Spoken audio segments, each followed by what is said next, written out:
मंच पे उपस्थित इस सत्र की अध्यक्षता कर रहे डॉक्टर शिवाजी, मराठा युवजन सभा के अध्यक्ष श्री नरहरी जी और भारतीय जनता पार्टी के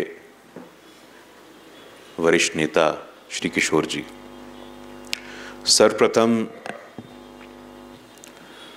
मैं स्वर्गीय प्रहलाद जी अभ्यंकर जी के चरणों में श्रद्धा सुमन अर्पित करना चाहता हूं और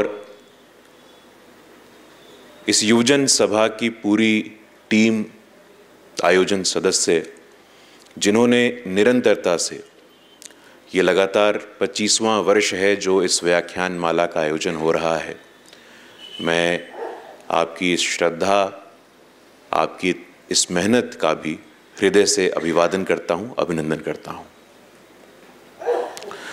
मित्रों, आज का जो विषय समरसता के पथदर्शी, अभी कार्यक्रम की शुरुआत के पहले हम सभी ने एक डॉक्यूमेंट्री देखा। वो प्रहलाद जी के जीवन काल के उनके योगदान और उदाहरण अभी प्रस्तुत करते हुए कहा गया कि किस प्रकार ग्रामीण क्षेत्रों में उनके मन में वो पीड़ा थी, उनके मन में वो संवेदना थी कि अगर हमारे पैर में जूते हैं तो ग्रामीण क्षेत्र में वंचित, उपेक्षित, शोषित, पीड़ित, उनके पैर में भी जूते होने चाहिए। ये भाव देख के मुझे लगता है कि अगर वास्तव में समरसता का कोई पथदर्शी रहा तो वो प्रहलाद जी रहे।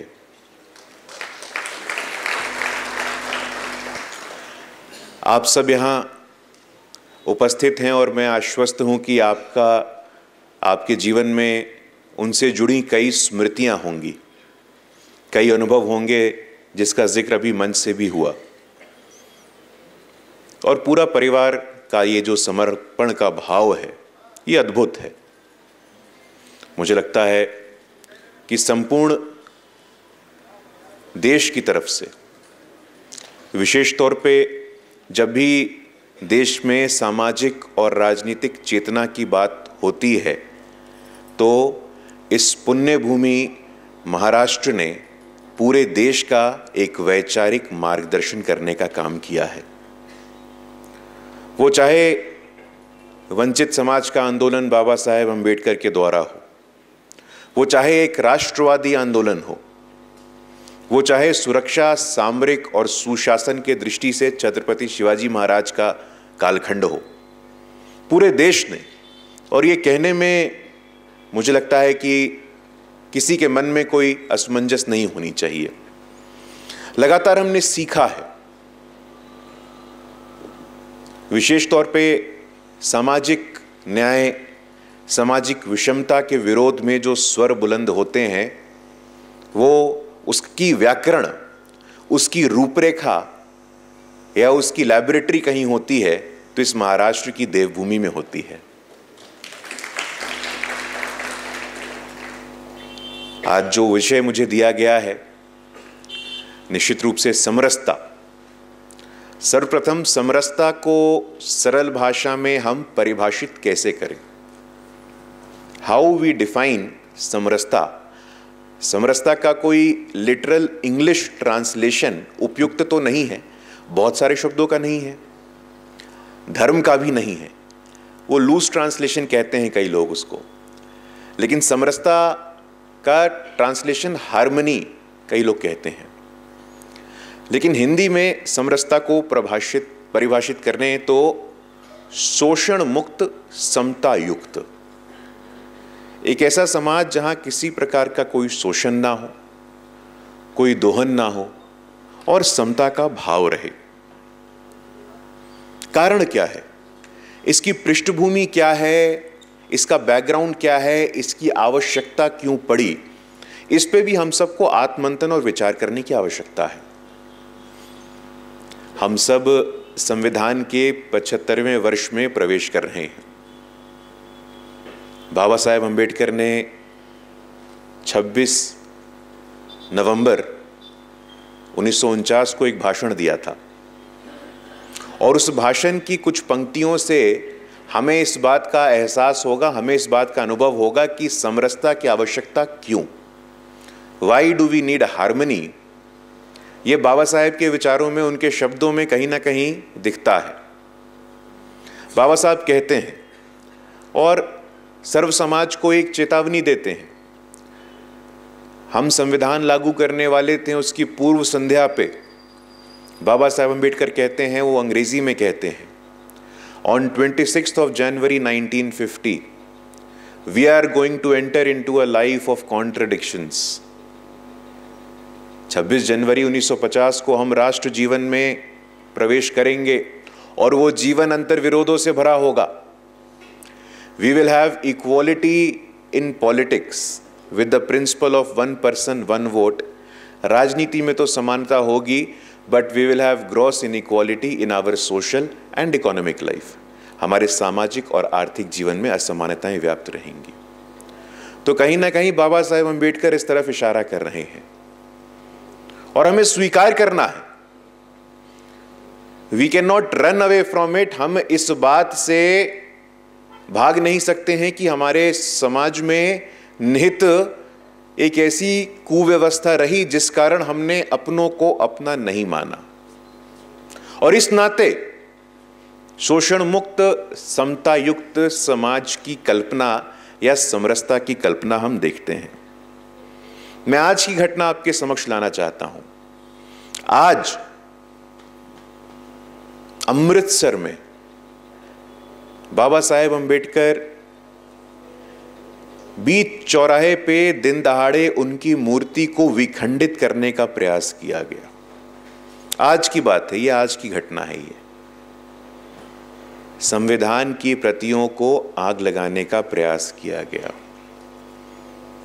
तो बाबा साहेब जो चेतावनी हमें 1949 में दे रहे थे, वो कहीं ना कहीं जनवरी 2025 में भी क्या व्याप्त है?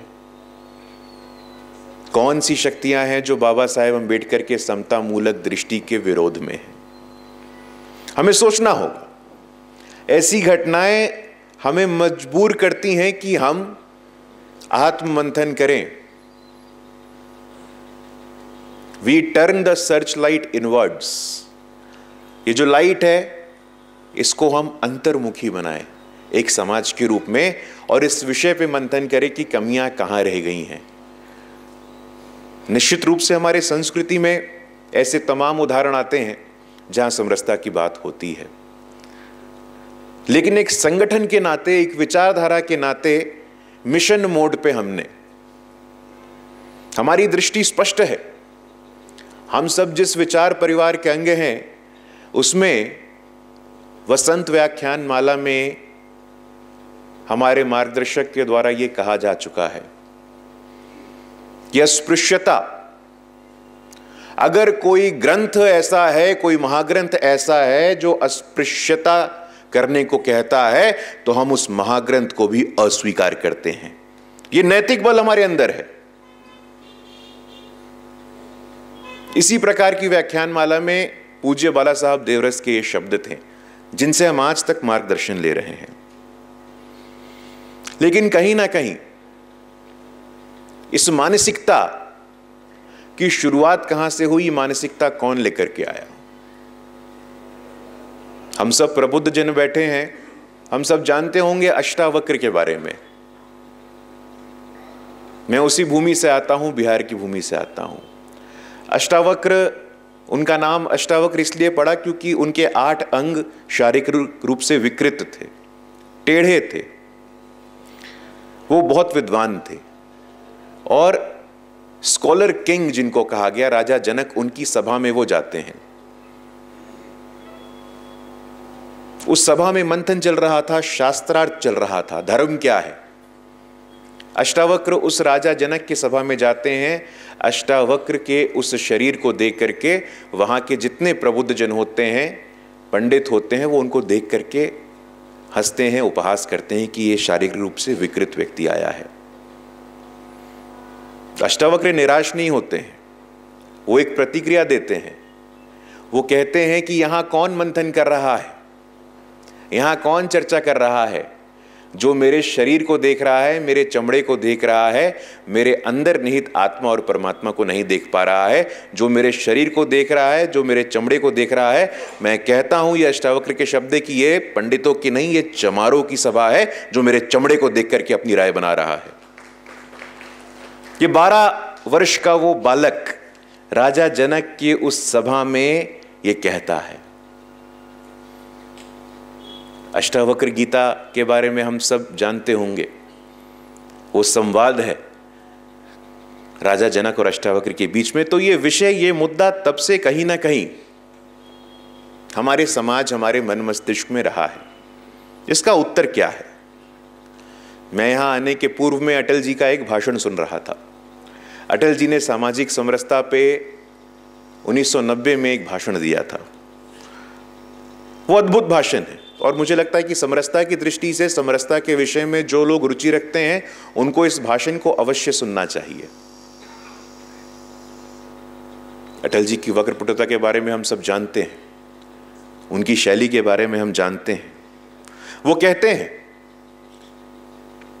कि जन्म के आधार पे भेदभाव ये हमारे इतिहास का, ये हमारे समाज का सबसे दर्दनाक पक्ष है। Discrimination on the basis of birth, ये कहीं ना कहीं हमारे समाज का अगर दुखद पक्ष कोई है तो सबसे दुखद पक्ष यह है। अटल जी उदाहरण देते हुए कहते हैं कि जब यूरोप में ब्रिटिश साम्राज्य का पराभव हो रहा था तो आखिरकार वो कौन से कारण थे कि वो भारत में अपनी सत्ता को स्थापित करने में सफल हुए? वो इस बात को स्वीकार करते हैं कि हमने एक बहुत बड़े वर्ग को लड़ने के अधिकार से वंचित करके रखा था, हमने उनको वो अधिकार नहीं दिया था। झांसी में जितने लोग लड़ रहे थे उससे अधिक संख्या में लोग बाहर उस लड़ाई के दर्शक बनकर बैठे थे। ये उदाहरण अटल जी देते हैं। वो कहते हैं आगे कि हम भौगोलिक और सांस्कृतिक रूप से तो हमेशा से एक थे, उस पर कोई प्रश्न चिन्ह नहीं है। हमारी सांस्कृतिक एकता, आदि शंकराचार्य जी केरल से चल के आते हैं और पूरे देश का प्रवास करते हैं। 4 धाम की कल्पना हमारे यहाँ है।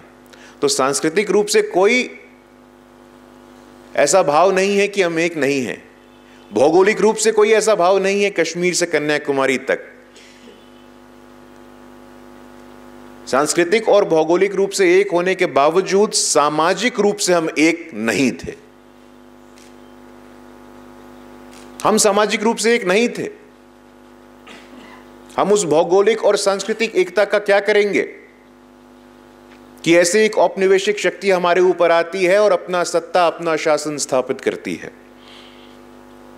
वो कहते हैं आगे कि पराधीनता का रूप बदल गया है।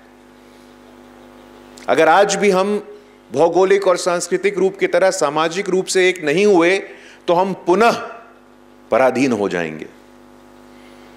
लेकिन पराधीनता का स्वरूप बदल गया है। वैचारिक रूप से हम पराधीन हो सकते हैं। एक शब्द चलता है डीकोलोनाइजेशन ऑफ इंडियन माइंड। हम औपनिवेशिक मानसिकता से ग्रसित हैं, उस औपनिवेशिक मानसिकता से निकलने के प्रोसेस को डीकोलोनाइजेशन ऑफ इंडियन माइंड कहते हैं। हम विचारों के दृष्टि से पराधीन हो सकते हैं। आज हम अध्ययन करते हैं, हम पढ़ते हैं सिगमंड फ्रॉइड के बारे में, जिन्होंने साइको एनालिसिस, मनोविज्ञान का एक महत्वपूर्ण कॉन्सेप्ट दिया, सिगमंड फ्रॉइड। हम पढ़ते हैं एडम स्मिथ के बारे में, जिनको फादर ऑफ मॉडर्न इकोनॉमिक्स कहते हैं। हम पढ़ते हैं डार्विन के बारे में। तो किस प्रकार हम अपने आप को डीकोलोनाइज कर सकते हैं, उसका उदाहरण मैं आपके सामने प्रस्तुत करना चाहता हूं। आज एक फैशन है अच्छी बात है, आप वेस्ट के चिंतकों को पढ़ें, वेस्ट के दार्शनिकों को पढ़ें, उसमें कोई असमंजस नहीं है, कोई दो राय नहीं है। लेकिन सिगमंड फ्रॉइड, एडम स्मिथ और डार्विन, इनका यदि आप एक्रोनिम बनाएंगे तो SAD सैड होता है।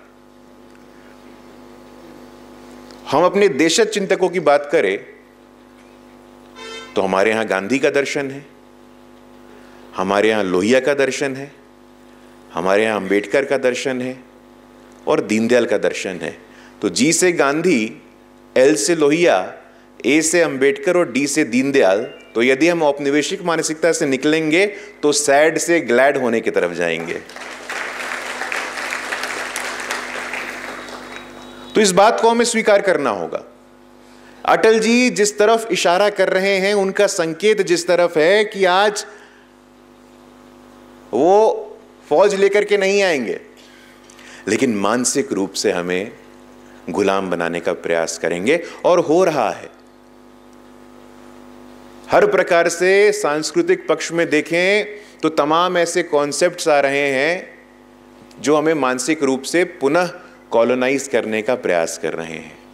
तो अपने देशज चिंतकों पे हम अध्ययन करें, और मुझे लगता है कि ये डीकॉलोनाइजेशन के प्रति जो सबसे महत्वपूर्ण हस्तक्षेप है वो इस प्रकार के व्याख्यान माला है, जहां लोग मजबूर होते हैं आत्ममंथन करने को, एक चिंतन करने को। अटल जी इस सामाजिक बुराई पे आगे टिप्पणी करते हैं। उनके शब्द हैं, वो कहते हैं कि क्षेत्र, भाषा, उपासना पद्धति और जाति के प्रति निष्ठा इतनी प्रबल नहीं होनी चाहिए कि राष्ट्र के प्रति निष्ठा कम हो जाए। बड़ी बात कहते हैं वो। क्षेत्र के आधार पे, भाषा के आधार पे, जाति के आधार पे, उपासना पद्धति के आधार पे, और ये महत्वपूर्ण है बहनों और भाइयों। आज जो हम ब्रेकिंग इंडिया फोर्सेस कहते हैं, भारत तोड़ो शक्तियां कहते हैं, वो इन्हीं फॉल्ट लाइंस पे ऑपरेट करती है। फॉल्ट लाइन है, कभी जाति के नाम पे विभेद करेंगे, कभी क्षेत्र के नाम पे, कर्नाटक से कोई बयान आ जाता है, तमिलनाडु से कोई बयान आ जाता है, कभी भाषा के नाम पे, कभी क्षेत्र के नाम पे, कभी जाति के नाम पे। तो इस बात को हमें कंठस्थ करना होगा। पहला तो औपनिवेशिक मानसिकता से निकलना, निराशा से आशा की ओर जाना, सैड से ग्लैड की ओर आना, और दूसरा कभी भी अपनी निष्ठा यदि सर्वस्व रहे, सर्वप्रथम रहे, सर्वोच्च रहे, तो अपनी जाति, अपनी क्षेत्र, अपनी भाषा और अपनी उपासना पद्धति के तरफ नहीं, अपनी राष्ट्र के प्रति रहे। और इसीलिए हम राष्ट्र प्रथम, हम सब अनुषांगिक संगठनों में काम करने वाले लोग हैं। मुझे अवसर मिला अभाविप में काम करने का, अभी भाजपा में राजनीतिक क्षेत्र में काम करता हूं। कोई मुझसे कहता है कि आपके विचारधारा को आप शब्दों में परिभाषित करो। अब हमारा विचारधारा, तो उसको कैसे शब्दों में बोलना शुरुआत में बहुत कठिन लगता था, लेकिन फिर वरिष्ठ जनों, सुधी जनों ने कहा कि भाई इस प्रश्न का बड़ा ही सरल उत्तर है। इस प्रश्न का उत्तर है नेशन फर्स्ट, राष्ट्र सर्वोपरि। यही हमारी विचार है, यही हमारा विचारधारा है। तो पूरे देश में ये निष्ठाएं जो हैं ये ठीक नहीं है, ये हमारी समाज की कमियां हैं, ये हमारी समाज की दुर्बलताएं हैं, ये वीकनेसेस हैं हमारे, और ये वीकनेसेस को वो फॉल्ट लाइन बनाने का प्रयास करते हैं। तो इस फॉल्ट लाइन से ऊपर कैसे उठना? अटल जी आगे एक वाक्य का जिक्र करते हैं। देवराहा बाबा हुए, तो अटल जी और देवराहा बाबा का संवाद होता था। देवराहा बाबा ने अटल जी से पूछा कि कैसा चल रहा है संगठन का काम। अटल जी कहते हैं कि संगठन का विस्तार तो अच्छा हो रहा है, लेकिन जो हमारे समाज के हरिजन भाई हैं, हरिजन बहन हैं, वहां संगठन पहुंचने में थोड़ी कठिनाइयों का सामना करना पड़ रहा है। अटल जी आगे कहते हैं, देवराहा बाबा को जब हम उनके पास जाते हैं काम करने के लिए, अपने भाव विचार को लेकर के जाते हैं, तो वो ऋग्वेद के पुरुष सूक्त का उदाहरण देते हैं। उस पुरुष सूक्त में कहा गया है, विराट पुरुष का वर्णन है कि सर से कोई निकला, सीने से कोई निकला, चरणों से कोई निकला। इस विषय पे अटल जी का आगे प्रबोधन होता है। वो कहते हैं कि ऋग्वेद का जो पुरुष सूक्त है वो 10वें मंडल में है और उसके पहले के 9 मंडल में कहीं भी पुरुष सूक्त का ऐसा कोई जिक्र नहीं आता है। तो एक मंडल के आधार पे आप संपूर्ण ऋग्वेद के मंशा पे संदेह करेंगे, ये ऋग्वेद के निर्माताओं के साथ एक अन्याय होगा। अटल जी कहते हैं इसमें कि 9वें मंडल में ये कहा गया, 10वें मंडल में, लेकिन 9 मंडल तक कोई ऐसा भाव नहीं है। वो उदाहरण देते हैं, कहते हैं कि वैदिक काल में ऐसा कुछ नहीं था। वो उदाहरण देते हैं, कहते हैं कि वैदिक काल में एक वाक्य है, उसमें कहा गया है कि मेरे पिता वैद्य हैं, मां पीसनहारी है, आटा पीसने वाली है, और मैं कवि हूं। तो वैदिक काल के इस उदाहरण से यह सिद्ध होता है कि जन्म के आधार पे इस प्रकार की कोई कुव्यवस्था पहले तो नहीं थी। एक मंडल के आधार पे यह टिप्पणी करना, यह कहां तक उचित है, यह सोचने का विषय है। जन्म के आधार पे किसी को भी छोटा या बड़ा मानना, यह सबसे बड़ा कलंकपूर्ण अध्याय है। यह एक चुनौती है और हम उसके बाद संसार को समानता का ज्ञान दे, यह उचित नहीं प्रतीत होता है। हम इस बात को स्वीकार करें, जब रक्त का रंग एक, चमड़े में कोई भेदभाव नहीं, तो भेद का आधार क्या है? तो अटल जी उस भाषण में इस बात को स्वीकार करते हैं कि भेदभाव के अलग अलग स्वरूप थे। परछाई तक ना पड़े उन वर्गों की, इसकी भी व्यवस्थाएं थी। बाबा साहेब अंबेडकर का उदाहरण हम सबके समक्ष आता है। बाबा साहेब अंबेडकर की शिक्षा होती है, लंदन जाते हैं वो, अमेरिका के कोलंबिया विश्वविद्यालय जाते हैं, और उनसे ज्यादा डेडिकेटेड, उनसे ज्यादा मेहनत करने वाला कोई छात्र वहां नहीं था। मेरा न्यूयॉर्क के कोलंबिया विश्वविद्यालय में जाना हुआ था बहनों और भाइयों। उस कोलंबिया विश्वविद्यालय में जहां बाबा साहेब अंबेडकर का अध्ययन हुआ, उस कोलंबिया विश्वविद्यालय में एक पुस्तकालय है, एक लाइब्रेरी है जिसका नाम हर्बर्ट लाइब्रेरी है। उस हर्बर्ट लाइब्रेरी के 500 वर्षों के इतिहास में आज तक किसी भी व्यक्ति की तस्वीर या मूर्ति वहां नहीं लगी। एकमात्र व्यक्ति जिनकी तस्वीर या मूर्ति वहां लगी है वो हमारे भारत रत्न बाबा साहेब अंबेडकर हैं। तो जो व्यक्ति जहां इतनी मेहनत करने जाता है, इतनी श्रद्धा से पढ़ाई लिखाई करता है,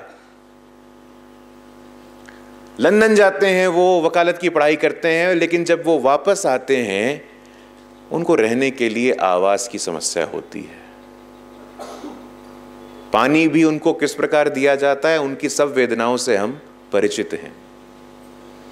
लेकिन उसके बावजूद उनके मन की संवेदनशीलता देखिए कि अपने ऊपर ऐसे अन्याय, ऐसे अत्याचारों के बावजूद वो एक ऐसे संविधान का निर्माण करते हैं जिसकी दृष्टि में सब बराबर होते हैं, सब समान होते हैं।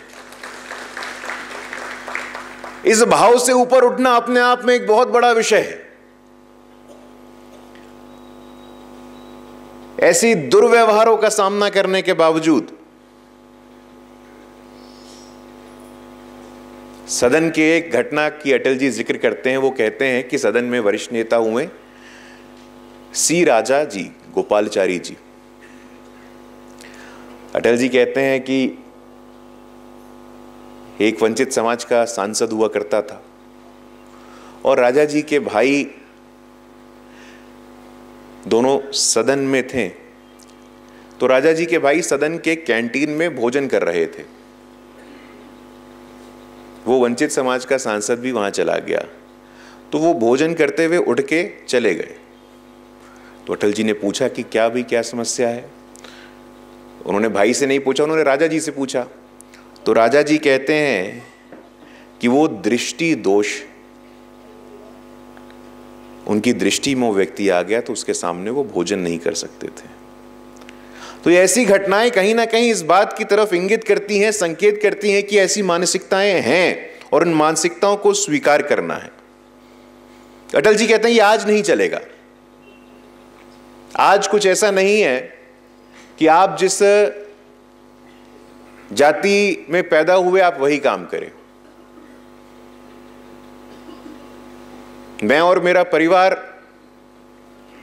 हम अनुसूचित जाति समाज से आते हैं, लेकिन मैं पटना विश्वविद्यालय में प्राध्यापक, मेरे पिता पटना विश्वविद्यालय में प्राध्यापक, मेरी माता पटना विश्वविद्यालय में प्राध्यापक, मेरी बहन दिल्ली विश्वविद्यालय में प्राध्यापक। तो मुझे नहीं लगता है कि जाति के आधार पे कोई आप आज ऑक्यूपेशन को तय कर रहे हैं, पेशे को तय कर रहे हैं। आज परिभाषाएं बदल गई हैं। आज चमड़े का काम करने वाला, लोहे का काम करने वाला तो ये जातियों में सिमट के नहीं रह गया है। मैं कहता हूं कई बार कि सबसे बड़ा लोहार कौन, तो टाटा। सबसे बड़ा चमड़े का काम कौन करने वाला, तो बाटा। तो ये टाटा और बाटा का जमाना है साथियों। आज कोई ये चाहे कि आप जहां पैदा हुए आप उसी काम को करें, ये आज तो संभव नहीं है। हमारा दर्शन स्पष्ट है। अटल जी एक और वाक्य का जिक्र करते हैं जो मैं आपके बीच में रखना चाहता हूं। उत्तर प्रदेश के एक बहुत बड़े नेता हुए कमलापति त्रिपाठी जी, वरिष्ठ नेता रहे कांग्रेस पार्टी के। उनके 75 वर्ष पूरे हुए थे तो एक मैगजीन का अवलोकन हो रहा था जिसमें अटल बिहारी वाजपेयी जी भी गए थे। उस मैगजीन में एक लेख था जिसमें जन्म के आधार पे वर्ण व्यवस्था को समर्थन दिया गया था। तो अटल जी ने कमलापति जी से पूछा कि मैं इसका समर्थन नहीं करता हूं, आप जन्म के आधार पे वर्ण व्यवस्था का समर्थन कर रहे हैं, ये ठीक नहीं है। तो कमलापति जी अटल जी को कहते हैं कि अटल, तुम कैसे ब्राह्मण हो जो तुम इतनी प्रगतिशील बातों को कर रहे हो। जो समाज निरंतरता से परिवर्तित नहीं होता है, जो समाज नए सत्यों को स्वीकार नहीं करता है, उस समाज की गति समाप्त हो जाती है। इस बात को हमें स्वीकार करना होगा कि आज जिस ब्रेकिंग इंडिया फोर्सेस की हम जिक्र कर रहे हैं, वो एक षड्यंत्र और साजिश के तहत जो हमारे वंचित शोषित समाज है, वो हमारी सनातन दृष्टि से उनको अलग करने का प्रयास कर रहे हैं। एक बहुत बड़ी साजिश है, एक बहुत बड़ा षड्यंत्र है। हमें उससे सावधान रहने की आवश्यकता है। अटल जी के समय एक नारा लगा, हरिजन मुस्लिम भाई भाई, हिंदू कौम कहां से आई। आजकल भी लगता है ना, जय भीम और फलाना फलाना। तो ये कोई आज की योजना है उनकी, ऐसा नहीं है।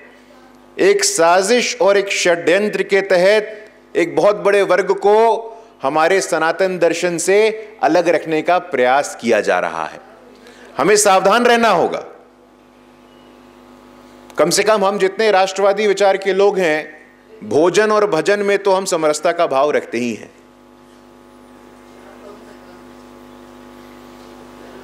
और खास तौर पे ये जो नैरेटिव आजकल चल रहा है हरिजन मुस्लिम भाई भाई का, मैं उसके आधार पे दो उदाहरण आपके समक्ष रखना चाहता हूं।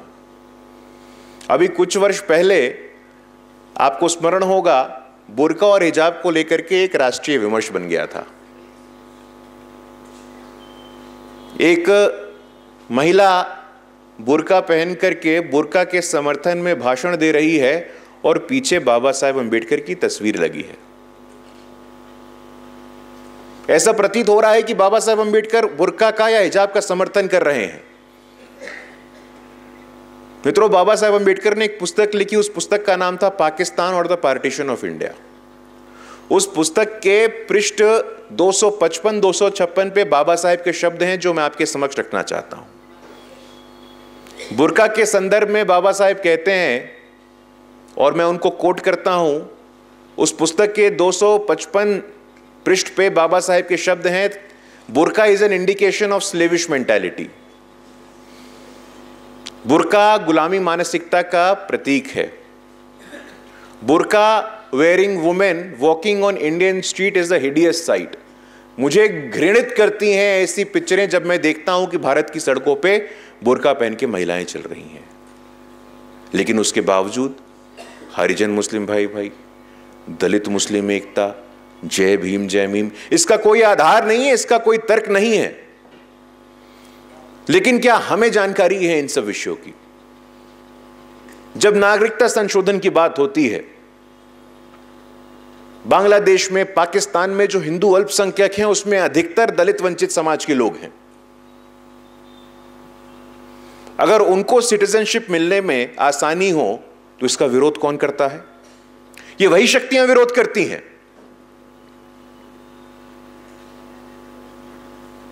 जोगेंद्रनाथ मंडल दलित समाज से आते थे और उस समय पूर्वी पाकिस्तान में 1948 में मंत्री बनते हैं। उन्होंने 48 पन्नों का लेटर ऑफ रेजिग्नेशन, अपना इस्तीफा दिया है और इस 48 पन्नों के इस्तीफे में उन्होंने कहा है कि किस प्रकार पाकिस्तान में दलितों की दयनीय स्थिति थी। लियाकत अली कहते हैं कि अगर हमारे यहां से सभी दलित चले जाएंगे तो हमारे शौचालय को साफ कौन करेगा? तो यह षड्यंत्र, इस साजिश को हमें समझने की आवश्यकता है। हम किसी प्रकार के ऐसे नैरेटिव में ना फंसे जो हमारे वंचित, शोषित, पीड़ित भाइयों और बहनों को हमारे सनातन दर्शन से अलग करने का प्रयास करता है।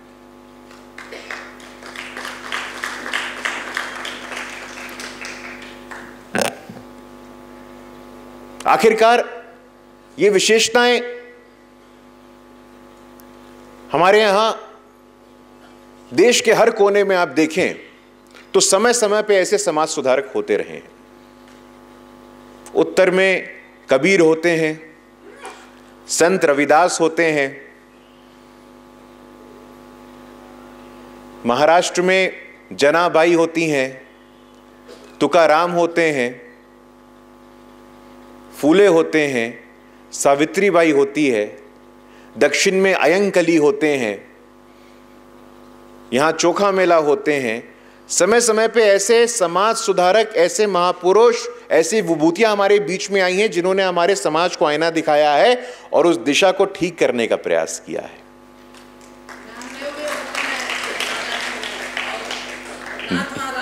जी अम्मा, तो ऐसे जी, ऐसे जो समरसता के पथदर्शक हैं, और मैं इसी श्रृंखला में प्रहलाद जी को भी रखता हूं, जिन्होंने वास्तव में शोषण मुक्त, समता युक्त समाज के तरफ संकल्प और सपना देखा। साथियों, आज हमारी समाज की एकता के ऊपर राष्ट्र की एकता निर्भर करती है। हम एक तभी रहेंगे जब हम सामाजिक रूप से भी एक रहेंगे।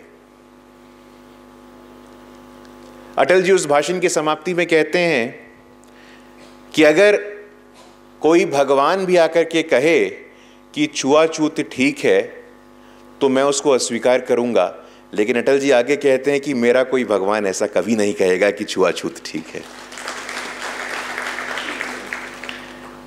साथियों, इस बात को हमें स्वीकार करना है कि हमारे संस्कृति में ऐसे तमाम उदाहरण आते हैं जहां समरसता का भाव दिखता है। अब मैं बिहार का रहने वाला हूं। बिहार में छठ पर्व हम मनाते हैं। हम सूर्य की उपासना करते हैं और सूर्य की उपासना करने का हमारे मन में एक स्वाभिमान भी है। उसका स्वाभिमान का मैं कारण बताता हूं कि मेरा बिहारी समाज ही एकमात्र ऐसा समाज है जो उगते हुए सूरज को तो प्रणाम करता ही है, डूबते हुए सूरज को भी प्रणाम करता है। यह भाव है कि समाज में जिसका एक दिन उदय होगा उसका एक दिन अस्त भी होगा। तो जब उदय में आप उसको स्मरण कर रहे हैं तो अस्त में भी आप स्मरण करें, ऐसी हमारी सनातन की परंपरा है, ऐसी हमारे सनातन की संस्कृति है। तो साथियों, छठ पर्व हो, कांवड़ यात्रा हो और तमाम ऐसे वनवासी समाज के द्वारा मनाए जाने वाले पर्व त्योहार हैं, जैसे भील समाज भागोरिया मनाता है, हरित दिवाली मनाई जाती है, दुर्गा पूजा हमारे यहाँ होता है, सरस्वती पूजा हमारे यहाँ होता है। इन पर्व में, इन त्योहारों में बढ़ चढ़ के यदि कोई हिस्सा लेता है तो मेरे समाज का वंचित, पीड़ित और शोषित समाज का लोग लेता है। मैं इस बात को आगे भी कहता हूं, कई लोगों को पीड़ा होती है इस बात से, लेकिन मैं मजबूती से कहता हूं कि सनातन धर्म और सनातन दर्शन को अगर अपने कंधे पे किसी ने उठाया है और ढोया है तो मेरे समाज के वंचित, शोषित, पीड़ित वर्गों ने ढोया है। कोई असमंजस नहीं है मेरे मन में ये कहने में। हम भक्ति परंपरा में निरंतरता से विश्वास करने वाले लोग हैं, हम 16 संस्कार को मानने वाले लोग हैं, हम 5 यज्ञ को मानने वाले लोग हैं, हम 9 दर्शन को मानने वाले लोग हैं। और कोई भी संस्कार, कोई भी दर्शन बगैर वंचित समाज के पूरा होता है क्या? इसको स्वीकार करना चाहिए हमें। मूल दर्शन हमारा जिस प्रकार राष्ट्र प्रथम है, नेशन फर्स्ट है, उसी प्रकार से सर्वे भवन्तु सुखिनः है। इसमें सर्वे की बात हो रही है कि नहीं एक समाज भवन्तु सुखिनः, ऐसा तो नहीं है। क्षत्रिय समाज सुखिनः, ऐसा तो नहीं है। सर्वे की बात हो रही है, समानता की बात हो रही है। और आज कम से कम एक ऐसा वातावरण बना है साथियों, आज देश में ऐसा माहौल है कि समाज के सभी वर्गों का स्नेह और आशीर्वाद लगातार हमारे साथ है। पहली बार हम देखते हैं और गर्व से हमारा सीना चौड़ा होता है जब हम देखते हैं कि संविधान के सर्वोच्च स्थान पे एक आदिवासी की बेटी को बैठने का मौका मिलता है। हम देखते हैं कि पहली बार 75 वर्षों में बाबा साहेब आम्बेडकर के बाद कोई दलित समाज का व्यक्ति केंद्र में कानून मंत्री बनता है तो अर्जुन राम मेघवाल जी इसी सरकार में बनते हैं। साथियों, ऐसे तमाम उदाहरण मेरे पास हैं। आप पद्मश्री, पद्म भूषण, पद्म विभूषण, आज मंदिर हो, मंदिर के संस्थापक हो, मंदिर प्रवेश को लेकर के अभी कोई दुविधा नहीं है, लेकिन मेरे वंचित शोषित समाज के लोग अब मंदिर प्रवेश नहीं, मंदिर प्रबंधन में भी आ रहे हैं। श्री राम जन्मभूमि तीर्थ क्षेत्र न्यास जब बनता है तो उसमें परमानेंट के लिए एक दलित समाज के व्यक्ति को ट्रस्ट बनाया जाता है, जो मेरे बिहार के कामेश्वर चौपाल जी होते हैं। आज गर्व से हमारा सीना चौड़ा होता है जब अयोध्या के एयरपोर्ट का नाम भी महर्षि वाल्मीकि के नाम से रखा जाता है। साथियों, इस बात को हमें स्वीकार करना है कि हमारे सनातन संस्कृति को एक दिशा और दर्शन यदि किसी ने दिया है। महाभारत की रचना किसने की? तो तथाकथित वंचित समाज से आने वाले महर्षि वेदव्यास ने की। उनकी माता क्या थी? मछुआरा समाज की थी। रामायण की रचना किसने की? तो तथाकथित वंचित समाज से आने वाले महर्षि वाल्मीकि जी ने की। और 21वीं सदी के महाग्रंथ भारत के संविधान की रचना की बात होती है तो मेरे वंचित समाज के बाबा साहेब अम्बेडकर उस संविधान का निर्माण करते हैं। तो साथियों, मुझे लगता है कि समरसता, शोषण मुक्त, समता युक्त दिशा में हमारा समाज उस दिशा में आगे बढ़ रहा है। मैं राजनीतिक क्षेत्र में काम करता हूं तो एक आखिरी राजनीतिक बात ना कहूंगा तो रात में नींद नहीं आएगी मुझे। संविधान के नाम पे एक नैरेटिव चल रहा है। संविधान, देखिए, जो संविधान के नाम पे राजनीति कर रहे हैं, मैं उनसे पूछना चाहता हूं, लोकसभा चुनाव के पूर्व तो आपके हाथ में कोई संविधान दिखता नहीं था, और पुनः इतने कारण हैं मेरे पास इस महाराष्ट्र की देवतुल्य जनता को अभिवादन करने का, उस संविधान के फेक नैरेटिव को महाराष्ट्र के विधानसभा चुनाव में आप लोगों ने उस नैरेटिव को बाहर का दरवाजा दिखाया। तो साथियों, इसी प्रकार हम मिलकर के समरसता की दिशा में बाबा साहेब अम्बेडकर के संकल्पों को, अटल बिहारी वाजपेयी जी के सपने को और प्रहलाद जी के सपने को साकार करने के लिए पूरी श्रद्धा से मेहनत करें और लगातार इस दिशा में काम करें। आप सब यहाँ आए, मुझे इतना सम्मान दिया, मुझे ये अवसर दिया। आप कैसे वक्ता हैं ये इस आधार पे तय होता है कि आप कैसे श्रोता हैं। मुझे लगता है कि मैं जगह जगह जाता हूँ, मुझे बोलने का अवसर मिलता है अपने संगठन में, लेकिन ऐसे सक्रिय श्रोता मुझे विरले ही मिलते हैं। तो आपने ध्यानपूर्वक मेरी बातों को सुना, मुझे यहाँ मौका दिया। मैं आप सबका हृदय से पुनः आभार व्यक्त करता हूँ। बहुत बहुत धन्यवाद साथियों।